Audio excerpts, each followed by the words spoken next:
I like the reading this morning because it spoke a little bit without using the word to the chaos that is our daily routine.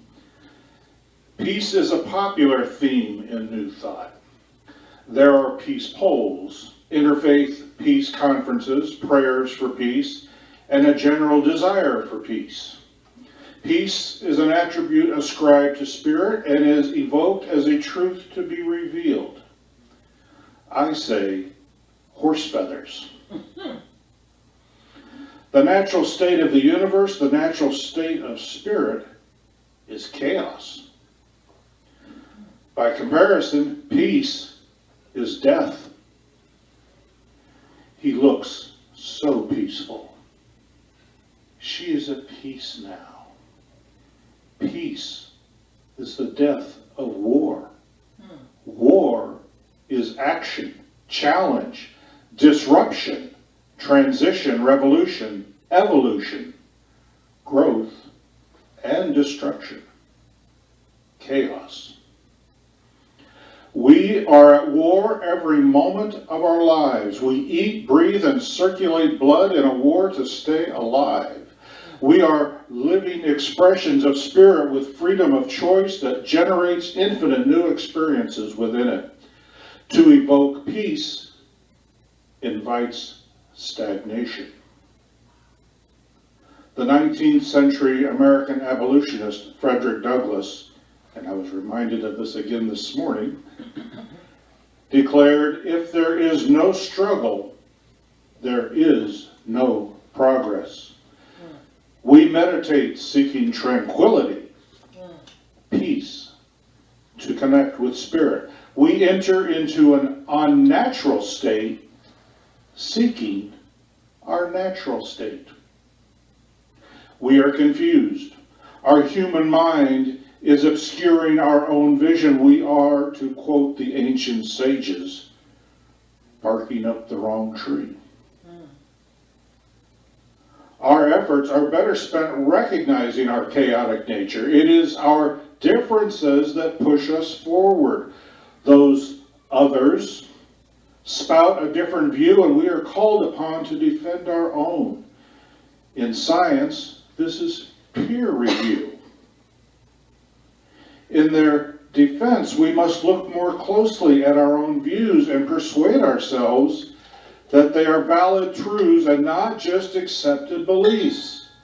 Simultaneously, a seed of doubt is planted and a door of opportunity for a mutation of belief is created. Embracing the chaos, our true spiritual self weighs the evidence. Our human self makes choices. We can choose to hold firm to our original view, more convinced of its validity. We may slap ourselves in the head thinking, how could I have been so blind? If we allow, we engage in conversation with the other and develop areas of agreement that allow for a continuing discourse in our non-aligned ideas. Now, what I'm saying, quite simply, is that we do naturally want peace and tranquility in our lives. So many times I hear things in the news and we're followed by prayer, calls for prayer, and natural disasters happen all the time. And people say, oh, pray that the fires go out in California or out west, wherever they are. Pray that the floodwaters go down. Pray for the people that are being affected by that. And yes, by all means, we want the people experiencing these horrific events in their lives to not be totally destroyed by those events, not to let the events define who they are. We're not praying for peace. If we pray for the fires to go out, how will the forest ever live? So many plants in the woods require the fire to clear the ground of brush, to release the seeds from the seed cones. That without the fire, the forest that we cherish so dearly would cease to exist. We have to embrace the fire. We can pray that everyone in the path of the fire finds safety. We can pray that those who are being driven from their homes by rising floodwaters find safety and are not totally consumed by the event and are able to recover financially and emotionally and carry on with their lives in some way. And we'd like to think that maybe they learned something. Maybe they learned to build their homes on higher ground, or to raise the ground under their homes, if that's the only possibility, or if they live in that fire-prone area, to heed the advice of the experts and keep the ground clear around your structures so that there's at least a possibility that you'll survive the event. Build your house with a tile roof instead of a wooden shingle roof so that it doesn't alight quickly and burn away. This is called treating and moving your feet. Treat and move your feet. This is asking for guidance and then opening our minds and our ears to hear the advice that comes through. To stand stubbornly and say that, well, I'm a child of God and God will protect me and I don't need to listen to anybody else. Well, God is speaking to us through those experts in many cases. The people that have been through flood after flood after flood, people that have been through fire after fire, people that live near volcanoes will tell you nothing is permanent.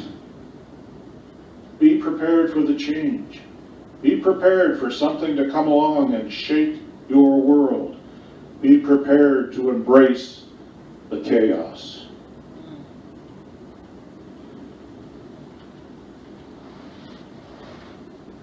There's nothing more frightening than having our beliefs challenged. We see this every day. We see acts portrayed on the news and we ask ourselves, how can anyone believe what this person is saying when they've been proven to be wrong and outright lying to us on so many occasions? How can we take what they say without at least examining their statements? And yet, there are people who do. And there are people who don't. And as long as we retreat to our mutual corners, there will always be friction between the two. There are places in the middle. As Rumi once said, there is a field out beyond conflict and opinion, and I'm misquoting, but there is this field, I will meet you there, where we can set aside our core beliefs that are different and examine together everything that we disagree on and see if there isn't some kernel of agreement that we can build on. One definition of peace is to be free from disquieting thoughts or emotions. That is just so boring. There wouldn't be a game show on TV, there wouldn't be a soap opera in production, there wouldn't be a movie in the theaters if there wasn't disquieting thought and emotion. Our human existence is predicated on our continuous evolution of ideas. An evolution that carries us generation by generation, epoch through epoch, from purely physical entities surviving through physical strength, eventually to purely spiritual entities evolved back to our source energy. Emotions and discomfort fuel change by challenging the status quo and tipping the table upon which we have perfectly arranged our lives, spilling everything onto the floor in disarray. We clean up the mess, but some items are broken and need to be discarded. And nothing goes back just exactly as it was, made different, if for no other reason, by the fact that it has moved. This bowl sitting on the table. You have an image of it in your mind. Well, if I just reach over and pick it up and set it down exactly where I think it was before, it has changed. Its energy has been upset from lying at rest to being in my hand to lying at rest again. It has evolved. It's not apparent right now. And in the case of that bowl, it probably isn't going to change the world. But if you have an idea that has been so ingrained in your being, and that idea is challenged, and you accept the challenge and pick it up, turn it over, look at the back side, look at the side, roll it around a little bit, maybe set it on the table and pat it,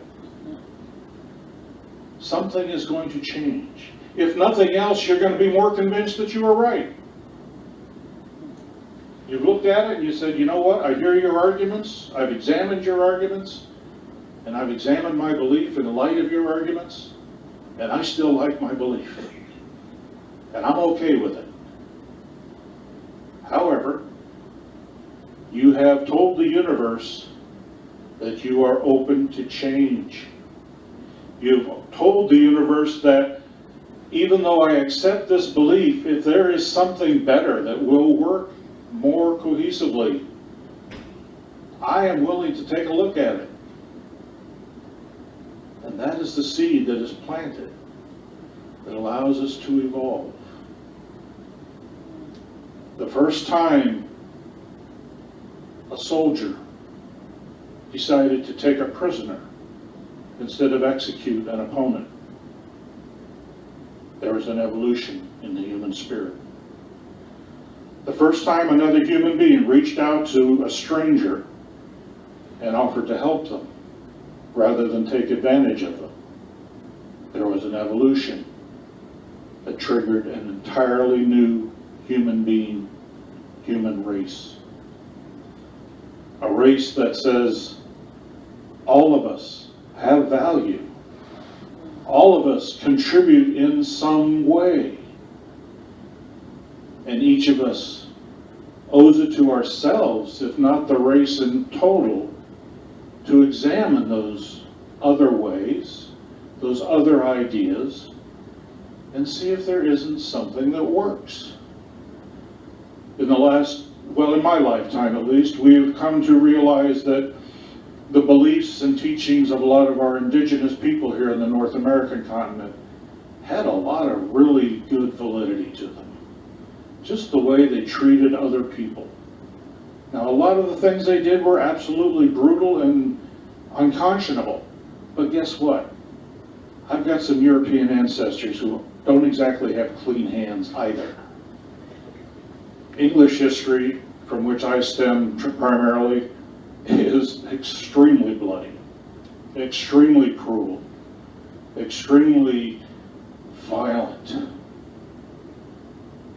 And yet, we like to hold ourselves out as being civilized relative to what the indigenous peoples were. Well, again, closer examination will show you that both sides knew how to use a tomahawk. Both sides knew how to use any kind of weapon.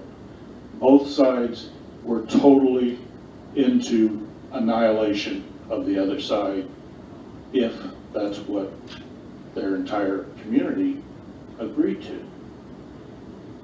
We have evolved into understanding that the spiritual practices of the indigenous peoples are much more in alignment with what we now call spirituality.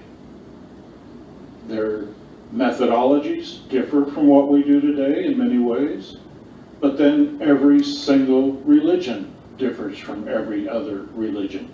It is when we're able to stand back and just say, well, what's the overall message? Did you know that in an indigenous tribe, the chief wasn't the first one to eat from the buffalo? He was the last one to eat from the buffalo. Every bowl of every widow, of every orphan child had to be filled before the chief would eat. He's responsible for the well-being of every single member of his tribe. He's responsible that each household is secure before his own. He was not an honored warrior as much as he was an honored provider and father.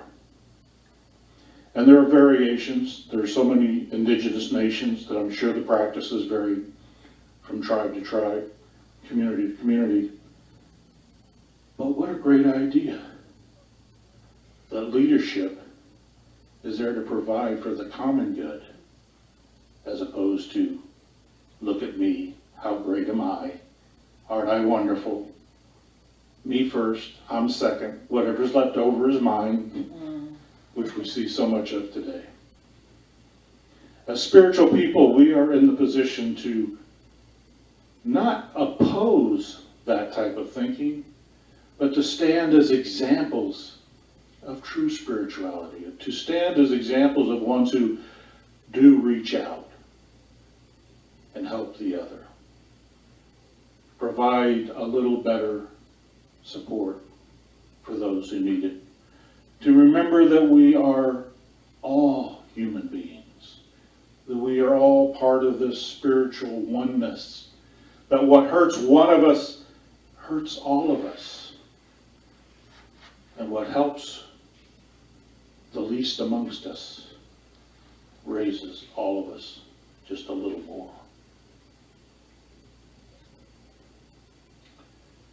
We humans are at once fragile and resilient. Our bodies are easily damaged, and our egos can be crushed with a single word. But a healthy body quickly rights itself, and a healthy ego recovers a little wiser and more flexible. Our bodies followed tried and true methods to recover. Bones are reset, wounds bandaged, medications applied, and the physical laws of nature activate our natural healing processes. Our egos usually need a little more work. The resiliency of our ego is dependent on our beliefs, and those can be deeply rooted in misinformation. Our illusion of peace is one such belief. To be free of conflict is intolerable. Our nature is to grow. Inaction takes us nowhere. Spirit created an entire universe for us to explore and gave us freedom of choice to drive us into it. Conflict within our own minds or with others forces movement, change, and growth. A quick example is something as magnificent as space exploration. The rockets that we use to propel ourselves into low Earth orbit, high Earth orbit, and lunar orbit are all the result of warfare.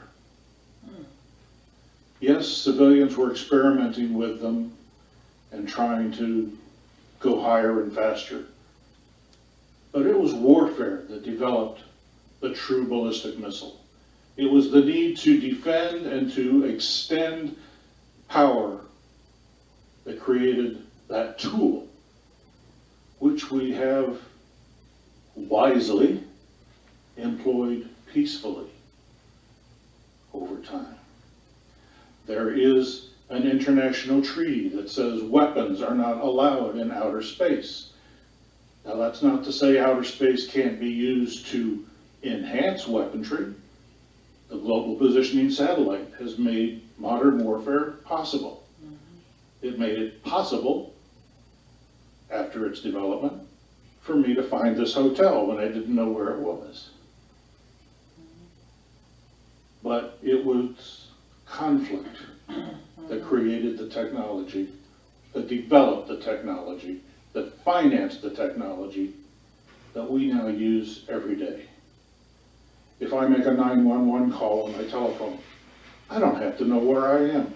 They know where I am. That's fantastic. I love it when I watch one of the classic movies on TV. I love the noir series, black and white detectives, and the cop on the beat goes to the pole and opens the box and calls the station to get help. And I have to point out to my 14-year-old daughter, that's a police call box. He didn't even have a radio, let alone a cell phone. And before they had that, he had to beat on a pipe with his stick to get another cop to come to his aid, or blow on a whistle. Right. Communication in my lifetime, and all of our lifetimes, has leapt from the most primitive to the most incredibly advanced. I mean, our cell phones today outstrip everything that we saw on Star Trek, which was kind of the impetus of everything science fiction in our lifetimes, and allowed us to evolve to where we are in constant communication, to the point where we've had to start developing new ways to regulate how we communicate, because naturally people have found ways to take advantage of it that are not the way it was intended to be used. You know, fire was a great invention when it was used to cook a rabbit.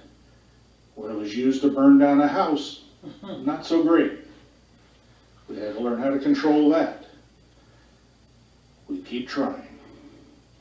Substitute tranquility for peace, and we move closer to an attainable goal in alignment with spirit. Tranquility is living in harmony with our spiritual nature, recognizing its chaotic basis, its requisite constant evolution. By changing our belief, our definition of perfection, our egos are pulled back from their blind insistence on their own destruction. Recall the lesson of the Roadrunner and Coyote cartoons, where the bird paints a tunnel onto a mountainside and the righteous coyote slams full speed into his false belief. Slamming ourselves into one mountainside after another is the desperation that leads many to seek peace through spiritual enlightenment. Ironically, our false idea of peace keeps our true goal of tranquility, like the Roadrunner, just beyond reach. And like the coyote, we redouble our efforts, concocting new and wilder schemes that take us farther from our truth. Walt Kelly's character Pogo famously stated, "We have met the enemy and he is us. We accept false ideas and ingrain them into our beliefs. We defend our beliefs without questioning them. We seek out a peace that does not exist and are blind to our true chaotic nature. We slam into another mountainside and blame the Roadrunner for our misfortune. We have met the enemy." Death comes soon enough. Our lives are a gift of free expression whose only charter is to provide beliefs for spirit to act on. Our experiences reflect our beliefs, and our freedom to choose allows our beliefs to change from moment to moment. The spiritual intelligence that flows through each of us guides our choices if we agree to listen. By transcending the chatter of our egos and embracing the chaos of infinite possibility, the right word, divine inspiration, drifts like falling snowflake, landing on our tongue, just in time to create the right action to move us forward. A state of security and order is the goal of tyrants and dictators. Their idea of security, their idea of order is not peace. It is the death of any dissension or original thinking. Chaos is not anarchy. There is order in chaos, just as there is order in the universe. There is a dark matter not yet fully understood that scientists agree plays a part in the universal order. A power greater than we are that we can use when we stop barking up the wrong tree.